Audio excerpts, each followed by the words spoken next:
Ya estamos de regreso con mucho más de Entre Gustos y Pasiones en la tarde de hoy. Contentísimos, además, ¿verdad? Escuchando como siempre excelente música. Y claro, este tema ya clásico que nos encanta además compartirlo con ustedes a esta hora de Ray Charles, Hit the Road Jack. Nosotros ya estamos preparadísimos con nuestra segunda invitada que les voy a contar, ¿verdad? Antes de la entrada protocolaria, hablar de quién es. Les voy a contar cómo la conocimos. Y es que cuando uno conoce a la gente de manera bonita, uno dice, hay que compartir esto con nuestros oyentes y hay que compartir además lo que hace. Ayer estábamos nosotros en el mercadillo inglés que se hace en la Casa de las Semillas, allí en lo que es el Club Inglés, ¿verdad? Aquí en Las Palmas de Gran Canaria. Y cuando íbamos pasando por un stand, de pronto escuchamos una vocecilla que nos dice, hoy, ¿les gustan los libros? Y volteamos inmediatamente, es que les quiero presentar mi libro. Y nos empezó a hablar de su libro e inmediatamente nos enamoró. Nos enamoró con esa pasión tan bonita con la que habla de su trabajo y por otro lado con la belleza de las historias que cuenta a través de sus libros y de cómo ha logrado recopilar todas esas historias. De esa manera decidimos invitarla y de verdad que qué bueno que haya accedido a estar con nosotros en la tarde de hoy. Ana Larraz, ¿cómo estás, Ana? Bienvenida. Hola, ¿qué tal? Buenas tardes y muchísimas gracias por la invitación. Pues no, mira, nosotros contentos de verdad que estés aquí y sobre todo que vengas a compartir un poquito lo que es tu trabajo. Me hace muchísima gracia que colocas en tu biografía que tú eres escritora en proceso. Proyecto de construcción, creo que en proceso, sí. ¿Cómo es eso? Cuéntame. Porque yo creo que todo el mundo estamos en proceso de construcción realmente, pero sobre todo en una cosa como la escritura. Siempre estás aprendiendo, siempre estás intentando mejorar, siempre estás sacando cosas, pues realmente eso, aprendiendo, compartiendo y disfrutando de lo que haces. Entonces es un proceso de construcción, de cada vez mejorar. Tú no vienes del mundo de las letras puramente dicho, tú tenías una actividad totalmente diferente, ¿verdad? Y de repente, pues, hay algo que hace clic en tu vida y decides dedicarte a escribir. Cuéntanos un poco ese proceso. Bueno, yo soy arquitecto técnico, sigo trabajando en lo mío, trabajo en una constructora, pero es verdad que siempre me encantó escribir, siempre me encantó desde pequeña. Pero cierto es que por las circunstancias de la vida dejas de hacerlo, ¿no? Tienes que crecer, tienes que hacer una carrera y esas cosas. Pero lo que ocurrió fue que cuando mi abuela falleció con 100 años, pues entonces mi madre y yo descubrimos que tenía unas cartas que mi abuelo le había mandado. Mi abuelo era un soldado que fue a la guerra y que no volvió. Y entonces, pues mi abuela era una vida de guerra, pues como muchísimas en España. En mi casa no se hablaba nunca de esas cosas, pues como en casi ninguna casa en España. Pero bueno, cuando ella falleció descubrimos que tenía unas cartas que mi abuelo le había enviado al frente y que ella nunca había compartido con nadie. Es cierto que ella se queda vida muy joven y que no tenía otra cosa de su marido que esas cartas, porque no habían llegado casi ni a convivir juntos. Entonces nunca las quiso compartir, no sabíamos nadie que estaban. Y claro, nos pusimos mi madre y yo a leerlas y al leerlas fue como que algo estalló en mí, necesitaba hacer algo con eso.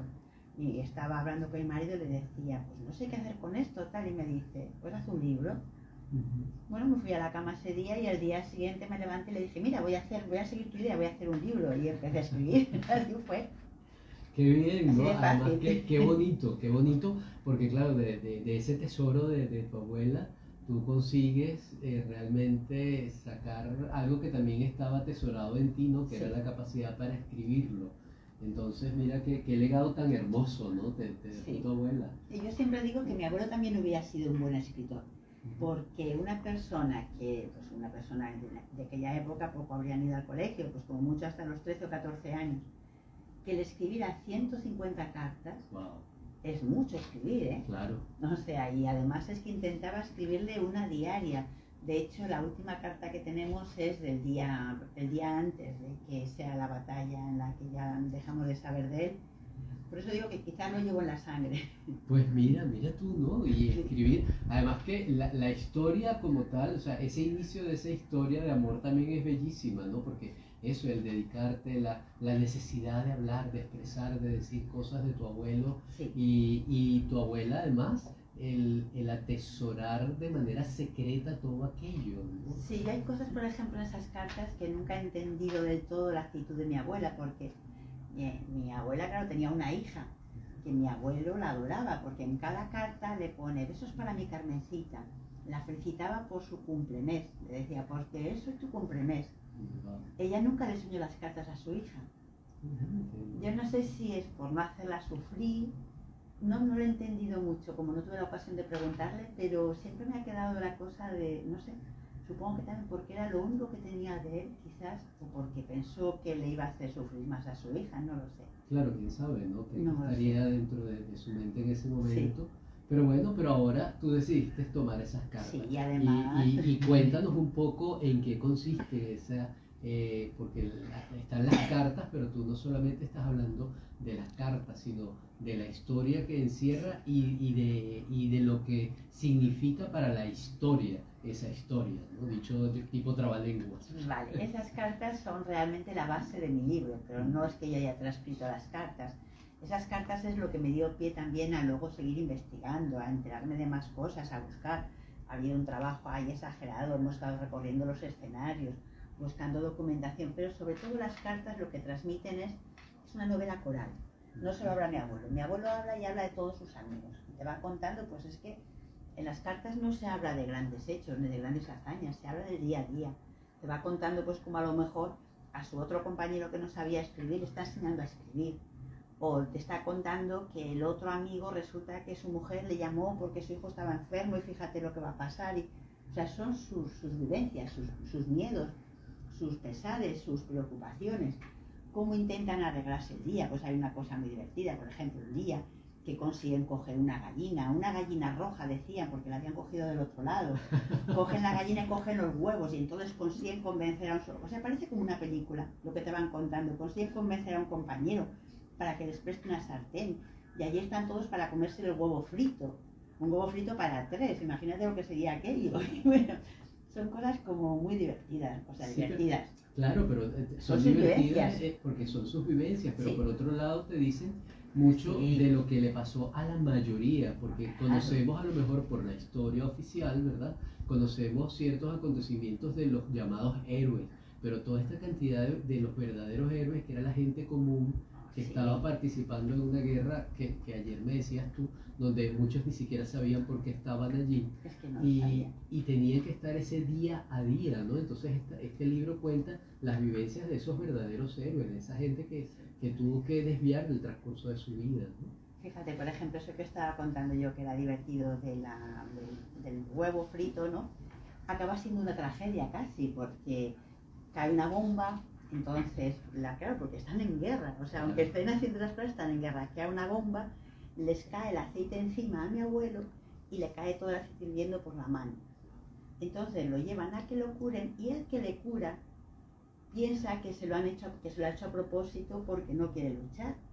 O sea, que debía ser una cosa como que mucha gente pues se autolesionaba para no poder, para irse a su casa, que es lo que querían hacer. Claro, que era absolutamente válido. Claro. ¿No?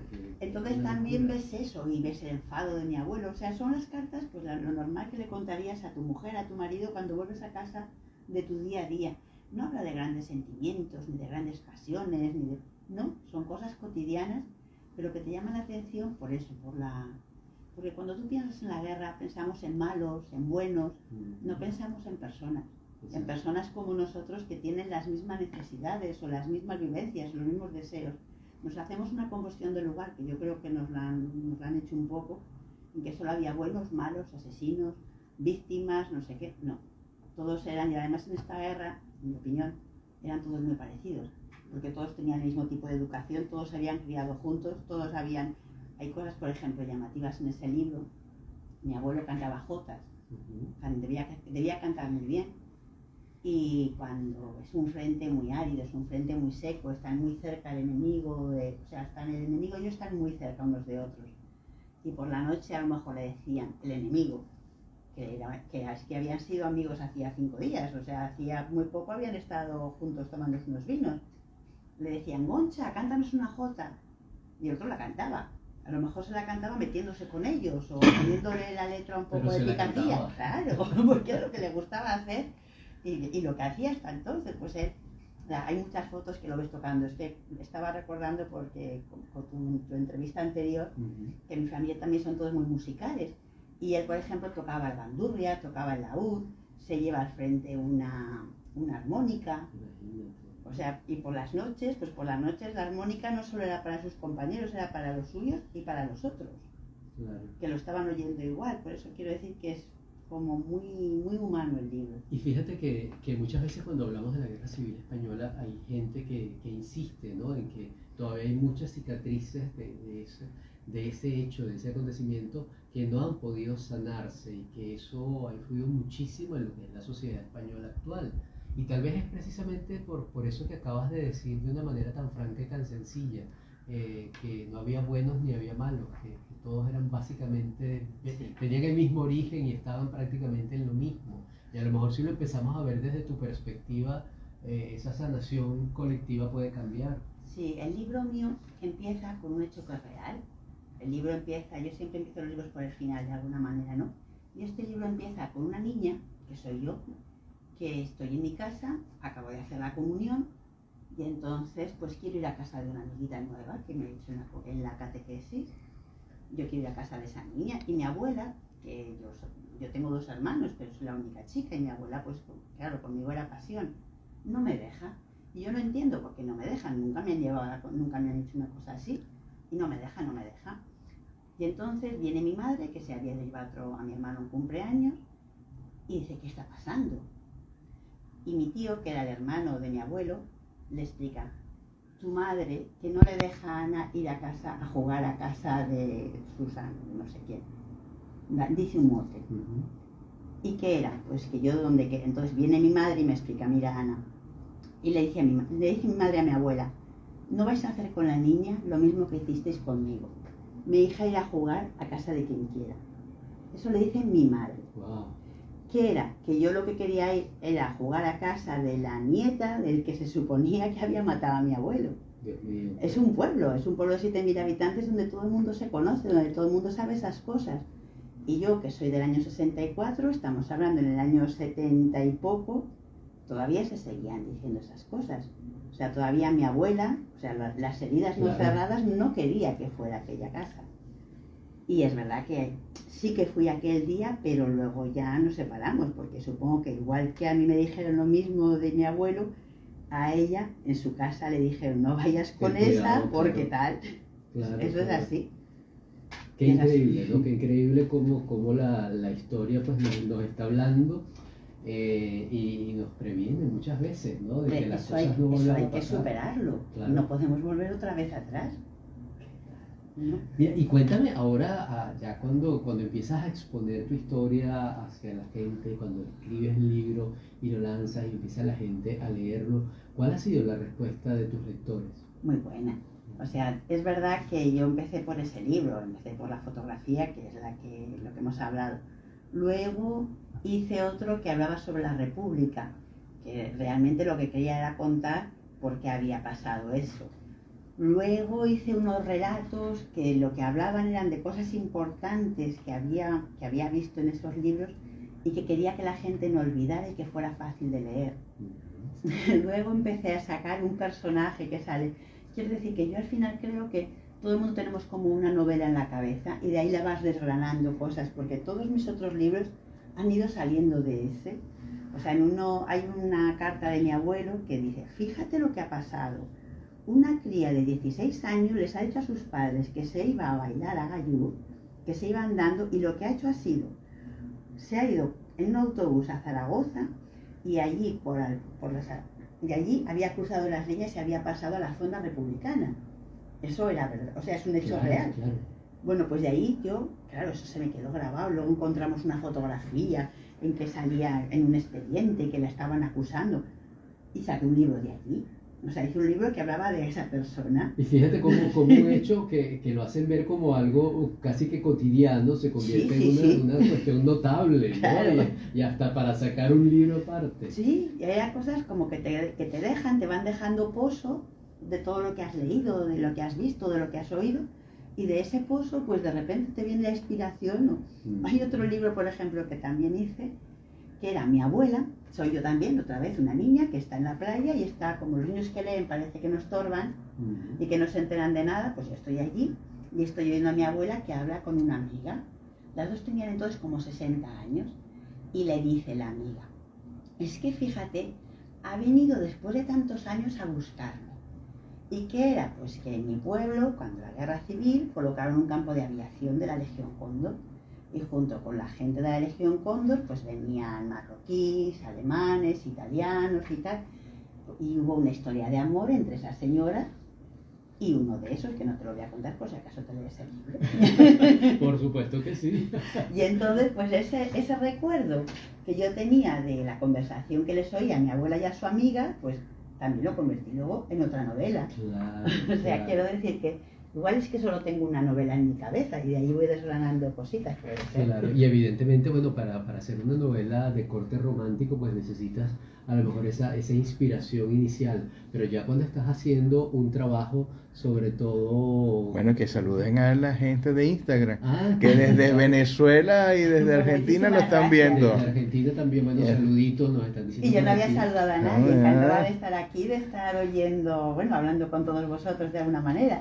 Claro, que estamos transmitiendo directamente a través de nuestra cuenta de Instagram, Entre Gustos y Pasiones, @Entre Gustos y Pasiones, y Artemi nos está comentando que bueno, que hay varias personas que nos están siguiendo desde otras partes del mundo y nos encanta porque es la manera de poder compartir. Siempre les decimos que es un lujazo los invitados que tenemos aquí y nos encanta poder compartirlo con la mayor cantidad de personas posible.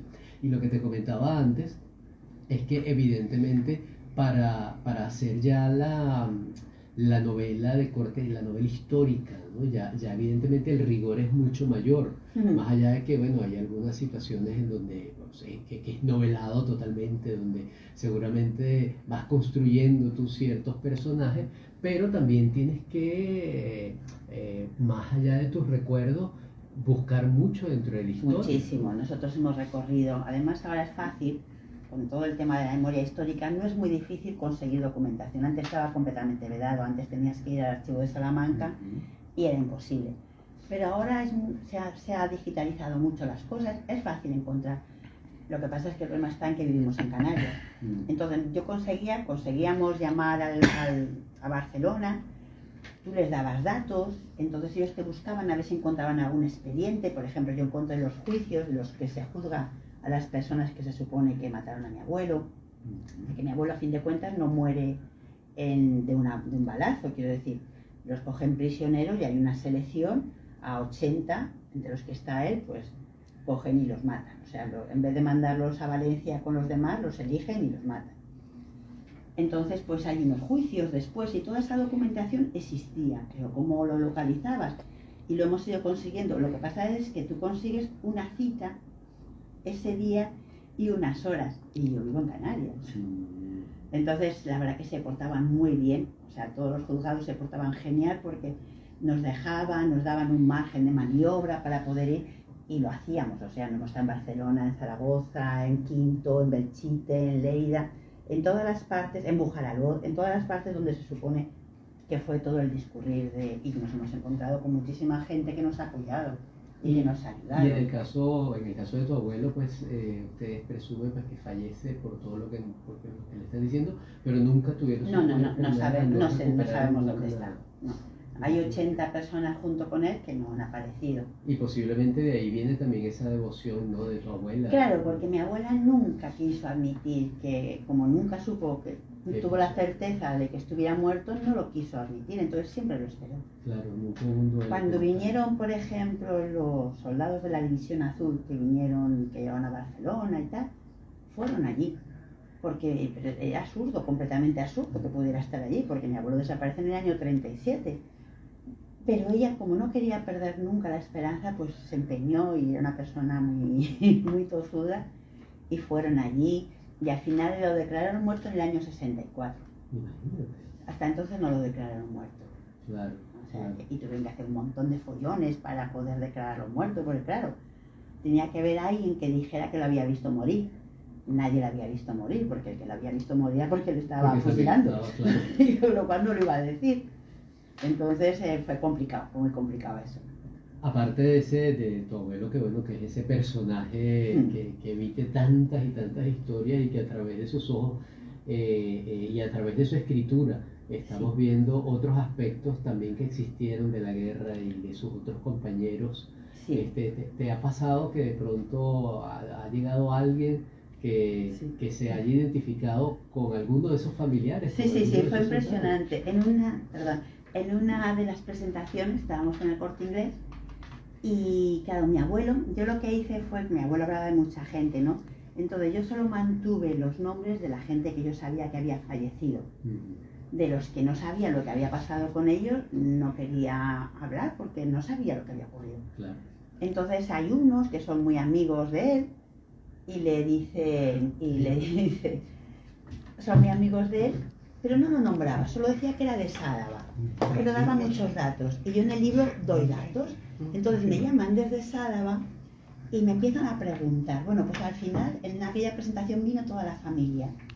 ¿Y qué pasó? Pues que el amigo de mi abuelo, es verdad, él no sabía leer ni escribir. Mi abuelo le enseñó a escribir, pero su familia no. Entonces, igual que mi abuelo muere, él también. Pero eso yo no lo sabía que había muerto, ¿eh? Yo no sabía lo que había pasado con él. Entonces, esta familia no conocía apenas, o sea, y deja un hijo de la misma edad que mi madre. Mi madre cuando fallece su padre tiene 9 meses y este señor otros 9 meses o 1 año por ahí. Entonces él no sabía lo que había ocurrido con su padre, porque era distinto, su madre tampoco sabía escribir, no sabía. Y a través de mi libro se enteraron y reconoció a su padre y me trajo una fotografía que estaba mi abuelo y él. Y eso fue todo emocionantísimo porque fue una presentación en el Corte Inglés, que vino toda la familia, fue muy bonito. Claro, imagínate que además qué regalazo le estás dando, bueno, primero qué regalo Sí, te dan a ti, y ¿no? ellos también. Y luego ellos, ¿no? Sí. De reconocer a un familiar suyo y... Que era su padre, del que apenas sabía nada, porque además su madre luego muere muy pronto. Entonces un chico que se queda huérfano, muy pues a cargo de las hermanas de su madre y tal, pero no conoce... Tiene a su padre padre. lo poco que le cuentan y lo que está escrito gracias a tu abuelo. Ahora sí, a la que escribía mi abuelo, porque mi abuelo hablaba mucho de él. Y además era el chico que había estado enfermo, o sea, quiero decir que en las cartas cuenta mucho de él.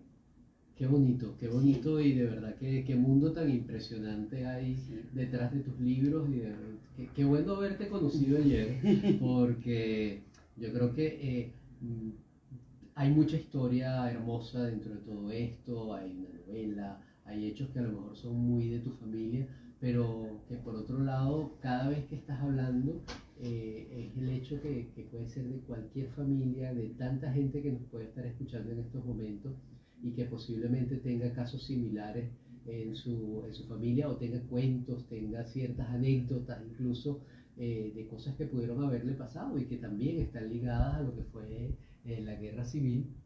Y como tú bien lo dijiste al principio, todavía no se superan, ¿no? No se superan y sin embargo tú a través de tu libro lo vas contando de una manera como muy sanadora, ¿no? Yo creo o sea, mi intención no ha sido en ningún momento intentar con este libro hacer daño a nadie, ni una reivindicación de nada, no. Yo lo que he querido es darle voz a gente que nadie le pregunte lo que quería hacer. Me preguntan, pero cuando ven la fotografía, ¿no? En el libro la portada es una fotografía de un soldado y me dicen, pero su autor era soldado, nacional o republicano. Digo, ¿y qué más da? Si era lo mismo, si daba igual, si no había ninguna diferencia en ese sentido, si lo que estoy hablando es de un señor como cualquier otra, aparte de que esto era una guerra geográfica, que tú ibas, te podías estar más de acuerdo o menos de acuerdo con lo que te tocara hacer, pero ibas en función de donde había caído tu pueblo. Si tu pueblo se había quedado en el lado nacional, ibas allí, si te había quedado en el lado republicano, ibas en el lado republicano, porque no te podías enfrentar a los que estaban mandando. Claro.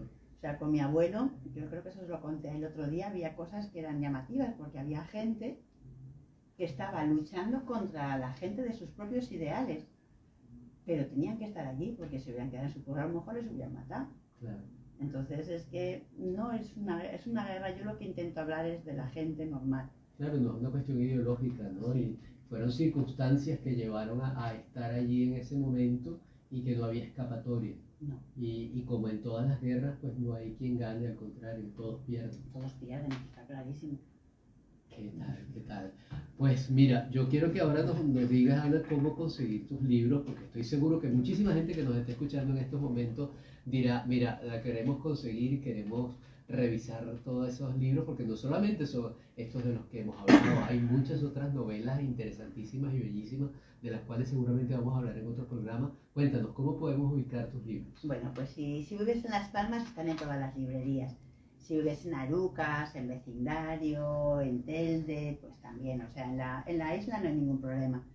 En Tenerife tampoco, en La Gomera tampoco, porque están en todas las librerías. Qué bien. Si no eres de aquí, quizás tienes más problemas. En Zaragoza también los puedes localizar, porque tengo un distribuidor allá. Pero ya si te vas un poco más lejos lo tienes que comprar en Amazon o por ahí. Bueno, Si que no, actualmente no hay es muy problema. fácil hacerlo para muchísimas personas que no tienen el acceso a lo mejor por esas cuestiones internacionales, pero si está aquí, pues qué mejor que apoyar al comercio local, Sí. ¿verdad? A tener además, y es una forma también de agradecerle a todos los libreros que dicen vamos Sí. a apoyar a nuestros escritores, a la gente que está aquí produciendo, y usted simplemente toca la puerta y dice yo quiero todos los libros de Ana Larraza, ¿verdad? Quiero todas las novelas porque me las quiero ir leyendo O sea, una por la una. gente aquí es muy buena. Nosotros, todos los escritores nos sentimos muy apoyados por el comercio local. Yo me encanta, bueno, ayer me pillasteis firmando en el mercadillo, pero casi todos los fines de semana estoy firmando en una librería o en otra porque se prestan los libreros de la isla y de todo Canarias. Se prestan a que estemos allí, nos abren sus puertas y nos dejan que pasemos horas firmando libros, así la gente nos conoce. Qué bien. Pues mira, muchísimas gracias, de verdad que sí. Por aquí te están diciendo, te están Sí, apuntando me otro están dato. diciendo que vayamos a la feria del libro, que es para San Juan, y que nada, que tiene que estar llena de gente, de lectores, porque lo vamos a pasar muy bien. Por supuesto que sí, porque es que además ella está muy bien acompañada, viene con ese compañero que le dijo en un momento determinado, le dio ese consejo, escribe el libro. Y fue bueno el consejo, ¿no? Perfecto. Y mira, y cuando le dijiste escribe el libro, ¿se lo dijiste por broma o porque tú tenías el convencimiento de que de verdad ella podía hacerlo? Bueno, si soy sincero, era por quitármelo de encima. Llegó de enterrar a su abuela y en un momento determinado vino con todo el cartapacio aquello que habían descubierto y me dijo, bueno, ¿y qué hago con esto? Y claro, yo estaba trabajando, yo estaba preparando clases, estaba haciendo mi trabajo, era domingo, me había quedado ese fin de semana con los niños y pensé, bueno, miré para atrás y digo, pues mira, escribo un libro. No, nunca creí que fuera a tener la repercusión que tuvo, porque cuando llegamos a la cena me dijo, te he hecho caso. Y claro, yo ya me quedé temblando, digo, ¿qué he hecho?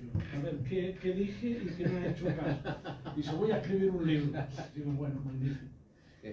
Ese libro, pues, para mí tiene un significado. Y para mí ese libro es en el que más he participado.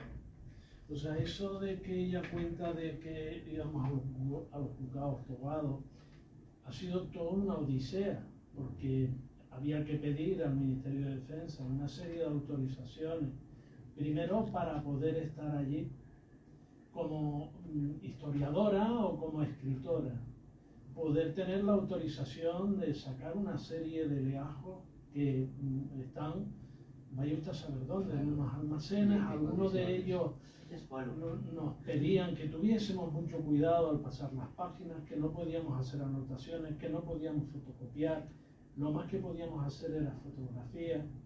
Y claro, ella por un lado, yo por otro, y buscando datos, escribiendo aquellos datos y desmenuzando aquellos datos, porque en un momento determinado, pues un procedimiento te llevaba a otro.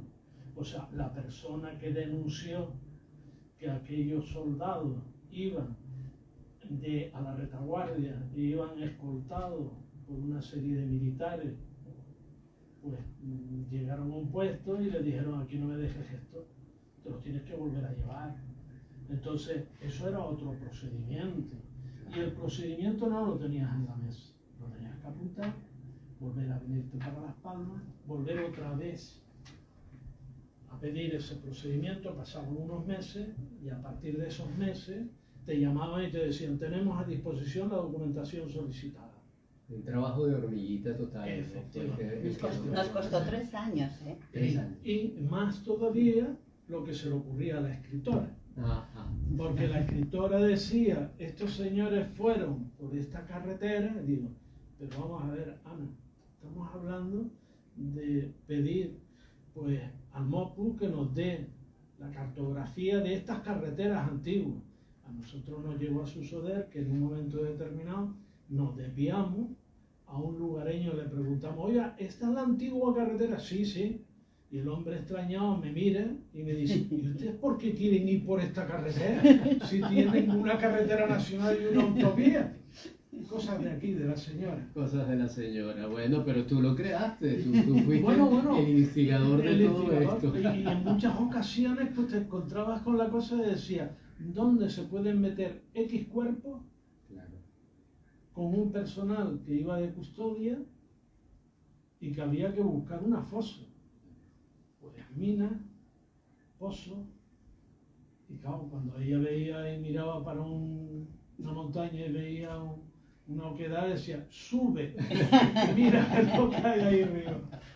Bueno, mira, de verdad, qué bonito poder compartir con todos esta experiencia tan hermosa.